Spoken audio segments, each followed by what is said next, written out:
आदरणीय बंधुगण,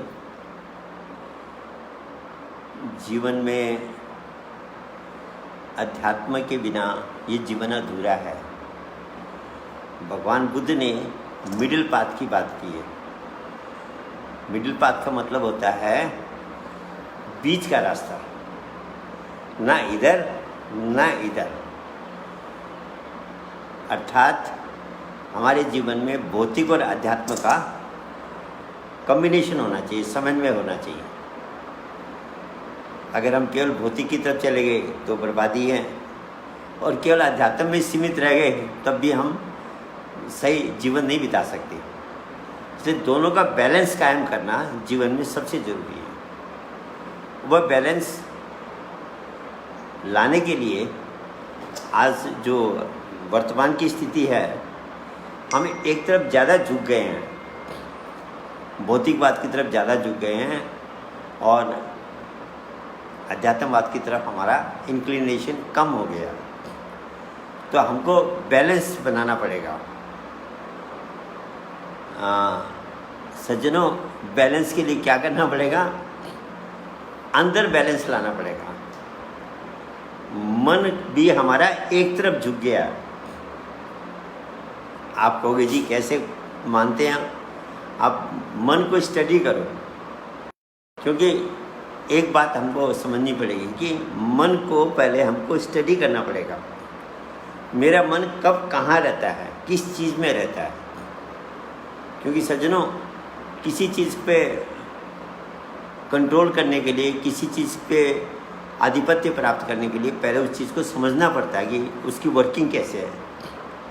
तो हमको मन की वर्किंग समझनी पड़ेगी। मन हमारा दिन भर क्या करता है, क्योंकि वैसे ये इसमें बुद्धि है नहीं, पर ये कहाँ जाता है, किस चीज़ से जुड़ा रहता है, ये देखना है। छोटा बच्चा है, माँ बाप ख्याल रखते हैं मेरा बच्चा किधर जा रहा है। अगर बच्चा गलत तरफ जा रहा हो तो बच्चे को नाली की तरफ जा रहा हो, आग की तरफ जा रहा हो, कुएं की तरफ जा रहा हो, तो माँ बाप ध्यान रखते कि कहीं गिर न जाए, कहीं इसको चोट न लग जाए, कहीं जल न जाए। क्योंकि उस बच्चे में उसमें बुद्धि का डेवलपमेंट नहीं होता है। यही स्थिति हमारी मन की है।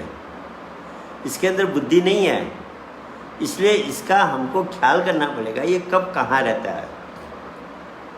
तो जब हम ख्याल करते हैं तो क्या मिलता है? ये ज़्यादातर हमारे बाएं मस्तिष्क में रहता है, या हमारी इंद्रियों के साथ जुड़ा रहता है। आज के युग में तो ज़्यादा आँख के साथ जुड़ा हुआ है, और कान के साथ ज़्यादा जुड़ा है, मुंह के साथ ज़्यादा जुड़ा हुआ है। वैसे तो पांचों इंद्रियों के साथ जुड़ा हुआ है। जो ज्ञानेंद्रिय 5 है, स्पर्श, रूप, रस, गंध, और ये जो इंद्रियां हैं स्वाद, ये पांचों के साथ ही जुड़ा रहता है। और इन्हीं के थ्रू ये विषयों को ग्रहण करता रहता है। और कनेक्शन कहाँ से होता है इसका? बाएं मस्तिष्क से होता है, लेफ्ट ब्रेन से होता है। तो ये जो हमारा मन है, ये एक तरफ झुक गया है, तो हम मिडिल पाथ को नहीं ले पा रहे। जो भगवान बुद्ध ने कहा था जीवन में मिडिल पाथ को अपनाओ, वो मिडिल पाथ को मैं जीवन को बिताने के लिए, बैलेंस्ड लाइफ बिताने के लिए, हमको मन को बाएं रहता है वैसे दाहिने भी रखना है। और असल में तो बीच में रखना है। आप कहोगे जी बीच में क्या होता है? सज्जनों, अगर मस्तिष्क की संरचना को आप देखेंगे तो मस्तिष्क के 2 हिस्से हैं, लेफ्ट और राइट, अखरोट की तरह। और बीच में एक परत है जिससे दोनों हिस्से से जुड़े हुए हैं।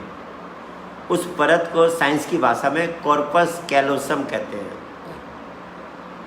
कॉर्पस कैलोसम कहते हैं, ये मेडिकल का शब्द है। उसके अंदर 200 मिलियन कोशिकाएं हैं, न्यूरॉन्स हैं। 200 मिलियन का मतलब हो गया 20 करोड़। और एक कोशिका में लाखों कनेक्शन करने की क्षमता है। तो हमारे जीवन को बिताने के लिए 20 करोड़ बहुत काफ़ी है। डेली लाइफ में 20 करोड़ आराम से सारा काम कर देंगे। पर वह कब बात बनेगी कॉर्पस कैलोसम की, जब बायां और दाहिना, लेफ्ट और राइट दोनों ब्रेन एक्टिव होंगे, तब दोनों का मैसेज उसमें आएगा। वह हेड ऑफिस से समझ लीजिए, जहाँ इस ऑफिस से भी खबर आ रही है, इससे भी आ रही है, और वह फिर दोनों के इन्फॉर्मेशन से काम कर रही है। अभी क्या है, हेड ऑफिस में काम हो ही नहीं रहा है, एक ब्रांच ऑफिस में काम हो रहा है। जो बाईं तरफ वाली ब्रांच ऑफिस है, लेफ्ट ब्रेन वाली, उसी से सारा काम हो रहा है। दाहिने वाले ऑफिस में क्या कुछ है उसकी कोई खबर ही नहीं ली जा रही, उसके मैसेज ही नहीं आ रहे हमारे पास। तो क्या हमारा लाइफ बैलेंस नहीं है, एक तरफा हो गया। तो आज हम जीवन में दुखी हैं, अशांत हैं, असफल है, नाना प्रकार की समस्याओं से घिरे हुए। ये सबका कारण है मिडिल बैलेंस लाइफ को न बिता। तो क्या करना पड़ेगा, दाहिनी ऑफिस को भी चालू करना है और दोनों के मैसेज को इंटीग्रेट करना है, कंबाइन करना है, और उसके हिसाब से ये शरीर, ये इंद्रियां, ये सारा सिस्टम काम करे।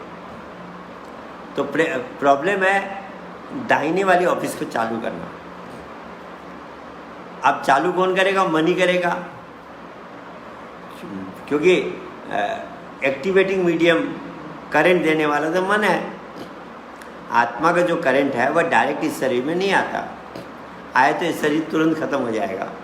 इतना पावर को ये शरीर सहन कर ही नहीं सकता। आत्मा का जो पावर है वो तो बहुत ज़बरदस्त है, 1000 सूरजों के समान उसमें तेज है। उतनी शक्ति को, एक सूरज की किरण को तो जब ज़्यादा तेज होती है हम सहन नहीं कर पाते हैं, आत्मा की शक्ति को ये शरीर सहन कर लेगा, तुरंत समाप्त हो जाएगा। तो भगवान ने क्या किया, बीच में एक रेजिस्टेंस बना दी। वह रेजिस्टेंस क्या है, हमारा मन है, चार्जर की तरह। इसने उसको, ये आत्मा का करंट इसमें आता है और यहाँ से करंट पास होता है। अब पास होते समय भी अगर अनेक हमने इसमें कनेक्शन कर दिए, आउटलेट ज़्यादा बना दिए, तो क्या होगा, हर जगह करंट वीक जाएगा। आपका इंटरनेट कनेक्शन है मान लीजिए, और अगर 100 लोग यूज़ कर रहे हो तो उसकी स्पीड कम हो जाएगी, और केवल एक व्यक्ति यूज़ करे तो पूरी स्पीड बढ़ जाएगी। बिजली का करंट है और अगर उसमें आपने 100 कनेक्शन दे दिए तो वोल्टेज कम हो जाएगा, पर एक ही कनेक्शन तो पूरा वोल्टेज रहेगा। अभी क्या हो रहा है, हमारे मन में जो करंट आ रहा है चेतना का, उसके हमने इतने ज़्यादा आउटलेट्स बना दिए हैं, इतने ज़्यादा आउटलेट्स बना दिए हैं कि हर जगह वीक हो गया है। इसलिए हम कोई भी काम करते हैं फुल कंसंट्रेशन से नहीं कर पाते, इसलिए वह काम उतना बढ़िया नहीं होता जितना होना चाहिए था। और उसका दोष हम और चीज़ों पे डालते हैं, अपने ऊपर नहीं डालते हैं। कबीर साहब ने कहा ना कि अगर किसी को एक उंगली दिखा रहे हो तो भैया 3 उंगली तुम्हारी तरफ इशारा कर रही है। औरों की कमी दिखाने से पहले अपने को भी स्टडी करो कि मेरे अंदर क्या कमियां हैं, तो कमी अपने अंदर ही मिलेगी। अपने को करेक्शन करोगे सब करेक्शन हो जाएगा। इसलिए समय समय पे अपने को करेक्शन करना पड़ता है और करना चाहिए। तो क्या है कि ये जो मन है, ये इसके आउटलेट्स बहुत ज़्यादा हो गए हैं। अगर हम इसके सारे आउटलेट्स को घटा के एक कर दें तो जो भी काम हम करेंगे वो काम बहुत बढ़िया होगा, स्पेशल होगा, एक्स्ट्रा ऑर्डिनरी होगा। आप देखिए लेज़र क्या है, आजकल लेज़र का ज़माना चला हुआ है। लेज़र से बहुत से बड़े बड़े काम हो रहे हैं आज, और लेज़र में डाइवर्शन नहीं है। लेज़र का आप जहाँ भेजोगे ठीक वहाँ स्ट्राइक करेगी, इतना भी डेविएशन नहीं है, फुल कंसंट्रेशन है। क्या है, सूर्य की किरणों को कंसंट्रेट किया गया, अब वह लेज़र बन गई। हमारे मन के भी जब ज़्यादा आउटलेट्स नहीं रहेंगे, एक आउटलेट रहेगा तो ये मन कंसंट्रेटेड रहेगा। और कब होगा, जब पहले इसको हम कंट्रोल करेंगे। और जब कंट्रोल करेंगे और इससे बायां मस्तिष्क तो हमारा उसके न्यूरॉन्स से एक्टिव हो गए, दाहिने मस्तिष्क के राइट ब्रेन के न्यूरॉन्स भी एक्टिव हो जाएंगे। दोनों को एक्टिवेट करके कॉर्पस कैलोसम के थ्रू काम करेंगे और मन के छोटे मोटे आउटलेट्स बंद करके मन को एक दिशा में लगाएंगे, हमारा जीवन में बहुत बड़ा चेंज आ जाएगा। सज्जनों, चुंबक में और एक साधारण लोहे के टुकड़े में क्या फ़र्क होता है? अगर आपने थोड़ी बहुत साइंस पढ़ी हो, लोहे के टुकड़े में उसके जो कण होते हैं उनका डायरेक्शन बिखरा हुआ होता है, कोई इधर है, कोई इधर है, कोई इधर है, सब मन मर्जी है। और चुंबक में जितने भी अंदर कण हैं, मॉलिक्यूल्स हैं, वो सब एक दिशा में होते हैं, नॉर्थ पोल और साउथ पोल। उनका हमेशा एक लाइन में होते हैं, नॉर्थ पोल को दिखा रहे हैं, कुछ साउथ पोल को दिखा रहे हैं, बाकी इधर उधर डायरेक्शन में नहीं होते सारे के सारे। तो उसमें चुंबकीय शक्ति आ जाती है, आकर्षण शक्ति आ जाती है। हमारे भी इस मन के जो कण बिखरे हुए हैं, ये मन के बहुत ज़्यादा आउटलेट्स बने हुए हैं, इसको आप एक लाइन में ले आओ तो जीवन का सारा खेल ही बदल जाएगा। एक बार करके देख लो आप। ये ऋषियों ने कल्पना से नहीं कहा है, प्रैक्टिकल एक्सपीरियंस करके कहा है। और आज भी आप एक्सपीरियंस करोगे तो आपको सेम रिजल्ट मिलेगा। तो सज्जनों, इसकी एक आउटलेट बनानी है। और क्या होता है जब एक आउटलेट बनाते हैं, वैसे एक आश्चर्य की बात है, कंपनियों में कोई चीज़ बनाते हैं ना, तो कई चीज़ बाई प्रोडक्ट्स के रूप में निकल के आते हैं, अपने आप एक्स्ट्रा निकल के आती है, वह एक्स्ट्रा कमाई हो जाती है। तो जब हम मन को की आउटलेट्स बंद करके मन को एकाग्र करेंगे, तो उसके लिए सबसे पहले क्या करने पड़ेगा, मन को ये सारा जो इसके अंदर आउटलेट्स बने हुए बाएं मस्तिष्क के थ्रू बने हुए हैं, लेफ्ट ब्रेन के थ्रू बने हुए हैं, जब हम इसको लेफ्ट ब्रेन से हटा देंगे तो इसके आउटलेट्स बंद हो गए। क्योंकि ये जितने भी इंद्रियों के आउटलेट्स हैं ये अभी बाएं मस्तिष्क के थ्रू है। अगर ये मन बाएं मस्तिष्क में कनेक्ट नहीं होगा तो इसके आउटलेट्स बंद हो जाएंगे। और इसको हम फिर कंट्रोल में लाना शुरू करेंगे। जब बुल्ले शाह से पूछा गया, किसी भगत ने, रब दा की पाउना, भगवान कैसे मिलेगा, वह हंस के कहने लगे, रब दा की पाउना, इत्थे पुटना इत्थे लाना। अरे बोले बहुत सारा, मन को इधर से हटा के इधर ले आओ। यही फॉर्मूला है सज्जनों। मन को लेफ्ट ब्रेन से हटा करके दिन भर हमारा मन लेफ्ट ब्रेन में रहता है, ये अनेकों इंद्रियों के साथ जुड़ा रहता है। आप स्टडी करके देख लो, ये एक के जीवन के नहीं है, हम सब के जीवन का ये सत्य है। तो इसको हटा के जब हम प्रभु के नाम में जोड़ देंगे, वह नाम जो इंद्रियों से कनेक्टेड नहीं है, वह नाम जो ब्रेन से भी कनेक्टेड नहीं है, वह अविनाशी नाम, मेटाफिजिकल नेम, तो क्या होगा, ये मन जब हट गया इसके आउटलेट्स बंद हो जाएंगे और ये एकाग्र हो जाएगा। इसलिए जीवन में सफल होने का जो रास्ता है, जो फॉर्मूला है, वो ये है कि कहा, नाम भजो सब काज विसारी। नाम जपते रहो, काम करते रहो। ये तो खैर बात की स्थिति है, पर पहले, क्योंकि पहले दिन ही हम सोचे साइकिल भी चला लूँ और उस साइकिल पे सारे काम भी कर लूँ, खाना भी खा लूँ, नहा भी लूँ। सज्जनों, पहले आपका बैलेंस ही नहीं आया, आप कहाँ से सारे काम कर लेंगे। बहुत से लोग बहुत बड़ी ब्रह्म ज्ञान की बात करते हैं, कहते जी मैं तो निरंतर सिमरन करता हूँ, 24 घंटे करता हूँ, काम करते समय हर समय। मेरे भैया, इतना सरल नहीं है ये। हाँ, वो स्थिति आ सकती है, पर पहले मेहनत मांगती है। वह मेहनत क्या है, पहले बैठ के साधन करना पड़ेगा। अभी तो इस मन की जो आदत पड़ी, मन के पास बुद्धि है नहीं, इसका आदत पड़ी है बाएं मस्तिष्क में भागने की, इंद्रियों के साथ जुड़ने की।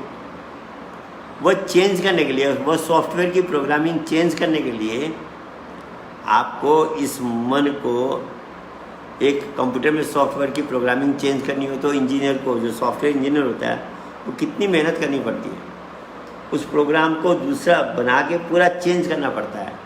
वैसे बटन दबाते प्रोग्राम चेंज नहीं होता है।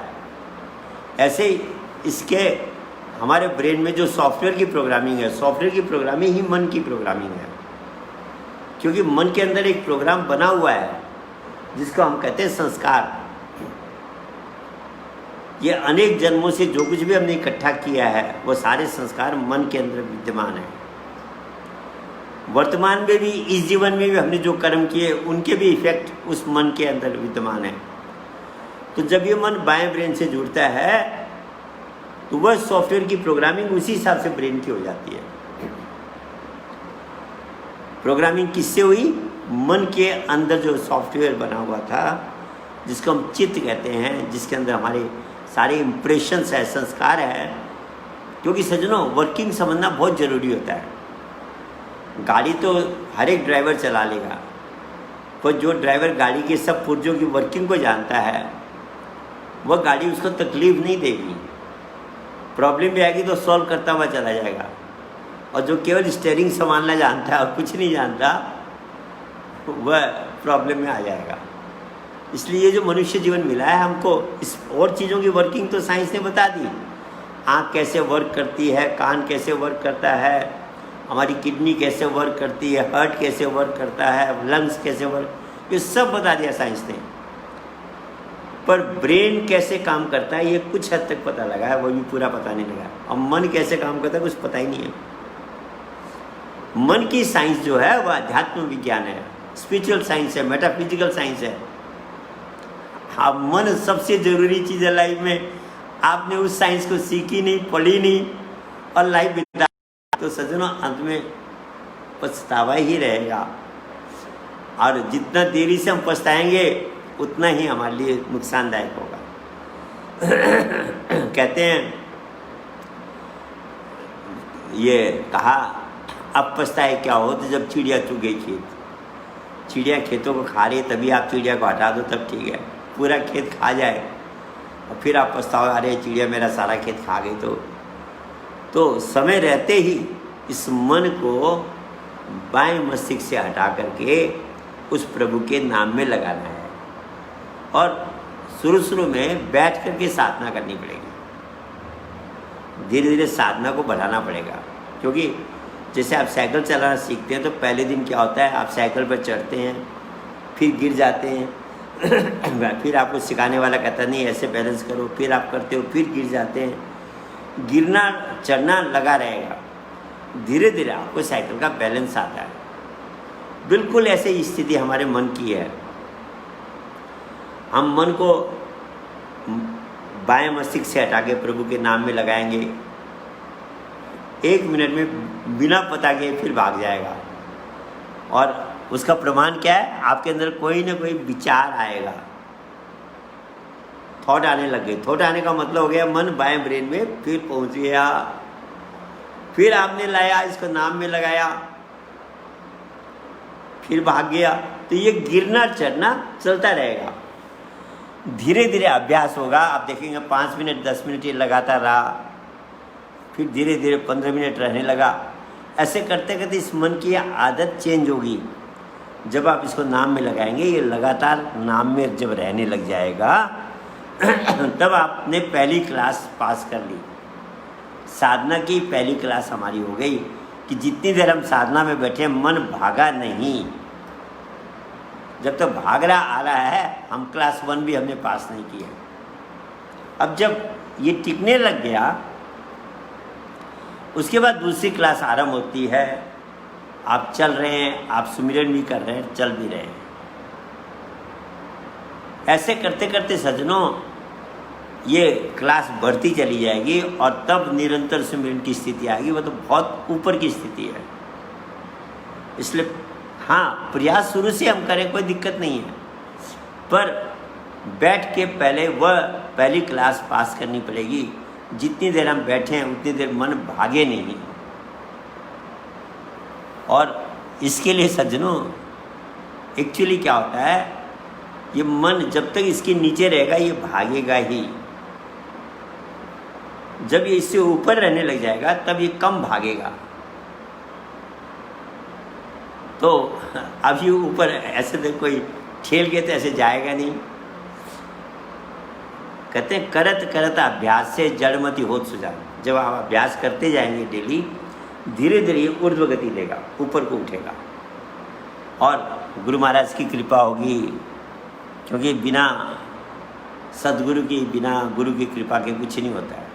कहते हैं मोक्ष मूलम गुरु कृपा। तो जब आपका जीवन सही होगा, छल कपट रहित होगा, आप ज्ञान के प्रचार में, सेवा में समय देंगे, सत्संग को सुनेंगे, तो धीरे धीरे कृपा मिलती है और उससे ये मन ऊर्ध्वगति लेता है। और जब ये भ्रुकुटी क्रॉस करेगा तो ये फिर चुपचाप बैठेगा, तब ये बाएं ब्रेन में नहीं भागेगा। तो इसको वहाँ बिठाने की पहले तो आदत डालनी पड़ेगी। अब आदत इतना सरल नहीं है। कहते ना, दुश्मन को जीतने वाला वीर कहलाता है, मन को जीतने वाला महावीर कहलाता है। ऐसे थोड़ी का। अगर इतना सरल होता मन को जीतना, तो ये शब्द हमारे ऋषि क्यों कहते, महापुरुष क्यों कहते कि मन को जीतने वाला महावीर है। आपको पता है युद्ध में महावीर चक्र सबको नहीं मिलता, कुछ लोगों को मिलता है। जिन्होंने युद्ध में स्पेशल काम किया उनको महावीर चक्र मिलता है। तो मन को जीतने वाला महावीर है और एनलाइटनमेंट को प्राप्त करने वाला परमवीर है। तो सज्जनों, अब इसको ये अभ्यास पहले बैठ के करना पड़ेगा कि ये क्रॉस करना शुरू करे। सज्जनों, कहना बहुत सरल है, सुनना बहुत सरल है ना, पर करने में एक तरफा जब हमारा निश्चय होगा कि मैंने करना है, तब ये होगा। अब हमारे एक प्रश्न कर रहे हैं कि जब हम भजन में बैठते हैं, क्यों थॉट को कैसे रोका जाए। थॉट आने का मतलब है मन भाग गया बाएं ब्रेन में, इसकी आदत बिगाड़ी है हमने ही, हमने बिगाड़ी है, भगवान ने नहीं बिगाड़ी। तो अब आदत चेंज करने में तो मेहनत पड़ेगी शुरू में, और इसके लिए लंबा बैठना पड़ेगा, शांत होकर बैठना पड़ेगा इस मन को धीरे धीरे। और इसके लिए, इसकी आदत सुधारने के लिए, ये जो बाएं ब्रेन में भागता है, इसमें सज्जनों अध्यात्म हेल्प करता है, सत्संग हेल्प करता है, गुरु दरबार की सेवा हेल्प करती है, कई चीज़ें इसमें, महान पुरुषों के दर्शन से भी हेल्प मिलती है। ये सब चीज़ें क्यों हेल्प मिलती है, इससे क्या होता है कि मन धीरे धीरे वो बाएं ब्रेन से हटना शुरू होगा। थॉट आने का मतलब हो गया मन हमारा बाएं ब्रेन में भाग गया, इसको फिर पकड़ के लाना है। तो ये तो कसरत है। शरीर जाम हो गया है तो शुरू में एक्सरसाइज करेंगे तो धीरे धीरे शरीर खुलेगा। ऐसे मन की आदत हमने बिगाड़ी है और हमको ही सुधारनी पड़ेगी, दूसरा नहीं सुधार सकता। आपके लिए खाना दूसरा नहीं खा सकता, खाना दूसरा खाएगा तो उसी का पेट भरेगा, आपका नहीं भरेगा। ऐसे ही साधना जो है कोई हमारे लिए नहीं कर सकता, हमको ही करनी पड़ेगी, और ये करनी जरूरी है। तो सज्जनों, जो मैं कह रहा था, नाम का सुमिरन का अभ्यास करना पड़ेगा। जब हम नाम का सुमिरन करेंगे तो धीरे धीरे इस मन की आदत चेंज होगी। हंस जी महाराज ने बहुत अच्छी बात कही। एक ने कहा जी मेरा मन भागता है, तरह तरह के विचार आने लगते, क्या करूं। बोले मान लो समुद्र के बीच में एक जहाज है, उस जहाज पे एक पक्षी बैठा हुआ है ऊपर टॉप पे। पक्षी उड़ गया, कितनी देर उड़ेगा, समुद्र के पानी में तो बैठ नहीं सकता वह, घूम फिर के आगे फिर वहीं बैठेगा। तुम्हारा मन भागा, तुम उठे नहीं साधना से, तो ये आगे बैठेगा, शरीर स्थिर होगा, मन भी धीरे धीरे स्थिर होने लगेगा। तो सज्जनों, ये तो अभ्यास की चीज़ है, और जब हम अभ्यास करेंगे तो धीरे धीरे क्या होगा, जब मन नाम में रहने लगेगा तो देखिए एक बहुत बड़ा फायदा होगा। एक तो मन की जो आउटलेट्स थी बंद हो गई, आप जो भी काम करेंगे आपका कंसंट्रेशन लेवल हाई होगा, और जहाँ एकाग्रता अच्छी होगी काम आपके औरों से बढ़िया होगा। जो भी काम आप कर रहे हो स्पेशल होगा, एनी वर्क। दूसरा क्या फायदा होगा, जो मैं बाई प्रोडक्ट की बात कर रहा था, जब जितनी देर हमारा मन उस नाम में रहेगा उतनी देर मन की जो एनर्जी है वो दाहिने ब्रेन को, राइट ब्रेन के न्यूरॉन्स को एक्टिवेट करेगी, सक्रिय करेगी। जो डाउन हो रखी बैटरी दाहिने ब्रेन की वो चार्ज हो जाएगी, और जितनी ज़्यादा चार्ज होगी वह फिर बाएं ब्रेन को कंट्रोल करने लगेगा। एक आदमी ज़्यादा मजबूत है, कमज़ोर है, तो मजबूत कमज़ोर को कंट्रोल दबा लेता है, और दूसरा अगर ताकतवर हो गया, ये कमज़ोर हो गया, तो वो इसको दबाएगा। अभी हमने बाएं ब्रेन को इतना मजबूत बना रखा, इतना उसको खाना दे दिया, इतने उसके न्यूरॉन्स एक्टिव कर दिए, और दाहिने ब्रेन में चार्ज किया ही नहीं, तो बायां ब्रेन सब कुछ कर रहा है। तो जब आप और हम नाम का सुमिरन करेंगे, जितनी देर हमारा मन नाम में रहेगा उतनी देर दाहिने ब्रेन के, राइट ब्रेन के न्यूरॉन्स एक्टिवेट होंगे। और राइट ब्रेन तो राइट ब्रेन है, इसकी तो आपने बहुत सुन रखा होगा, ये तो स्पेशल है। ये सीधी भाषा में इंटरनेट है। आज मोबाइल में अगर आपके पास मोबाइल है और उसमें इंटरनेट नहीं है तो आप कहोगे जी बेकार है ये मोबाइल, नेट तो है ही नहीं। हाँ, शुरू में मोबाइल बहुत बड़ी बात थी, अब नहीं है। बिना इंटरनेट के मोबाइल बेकार है, और आजकल इंटरनेट भी 24 घंटा चाहिए कहते हैं लोग, और समय 24 आवर्स इंटरनेट के लिए प्रयास में। वो वाली वो लेते हैं स्कीम जिसमें मेरा इंटरनेट, वो प्लान जिसमें मेरा इंटरनेट 24 घंटा रहे। तो सज्जनों, बाहर के इंटरनेट में तो आप इतने सीरियस हो, और अंदर का इंटरनेट राइट ब्रेन है, इसी की नकल है बाहर का इंटरनेट। तो अंदर का इंटरनेट भी चालू करो ना आप, बाहर का तो किया। मोबाइल और इंटरनेट दोनों मिक्स होते हैं तब कितना बढ़िया काम होता है। खाली इंटरनेट और आपके पास मोबाइल नहीं हो तब भी बात नहीं बनेगी। मोबाइल भी होना ज़रूरी है, इंटरनेट भी होना ज़रूरी है। मोबाइल आपका लेफ्ट ब्रेन है और राइट ब्रेन जो है वह इंटरनेट है। जब दोनों का कॉम्बिनेशन हो गया, कॉर्पस कैलोसम से काम होंगे, तो वह मिडिल पाथ हो गया, बीच ऐसा रास्ता हो गया जिसमें आप कंप्लीट होके काम कर रहे हैं, और एकाग्रता आपकी 100% हो गई। तो सज्जनों, मन को जिसने कंट्रोल कर लिया वह जीवन की बाजी जीत गया।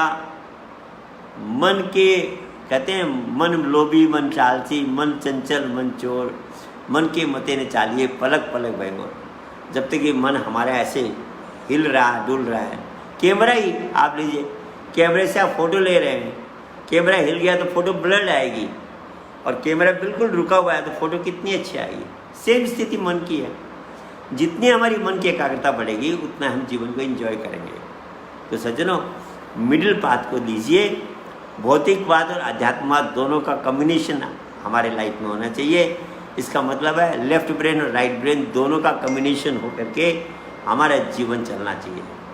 और ये मन कब होगा? ये जब मन हमारा कॉर्पस कैलोसम में कनेक्ट होगा। बाएं ब्रेन में भी कनेक्ट होने की ज़रूरत नहीं है, दाहिने में भी कनेक्ट होने की ज़रूरत नहीं है, कॉर्पस कैलोसम में कनेक्ट होगा। और उसके लिए हमको भगवान का वो जो नाम है, अविनाशी नाम है, जिसकी चर्चा हम लोगों ने आगे पीछे की है, ये बाहर के नाम जपने से नहीं होगा। मेटाफिजिकल नेम जिसमें बुद्धि की ज़रूरत नहीं, इंद्रियों की ज़रूरत नहीं, उस नाम में जब हम मन को लगाएंगे और मन जब हमारा भ्रिकुटी से ऊपर रहने लगेगा, तब हम मिडिल लाइफ को लीड कर सकते हैं। बीच का जो रास्ता है मिडिल पाथ, उसको जीवन में करेंगे तो अपना जीवन भी सुखमय होगा और हम संसार को भी सुखमय बना सकते हैं। समय हो गया सज्जनों, आज शाम का फिर हमारा प्रोग्राम है 9:15 से 9:10 पे, ये गुजराती चैनल पे है। उसकी सूचना मेरे पेज पे भी है, आप उस प्रोग्राम का भी आनंद ले सकते हैं। सभी को मेरा नमस्कार।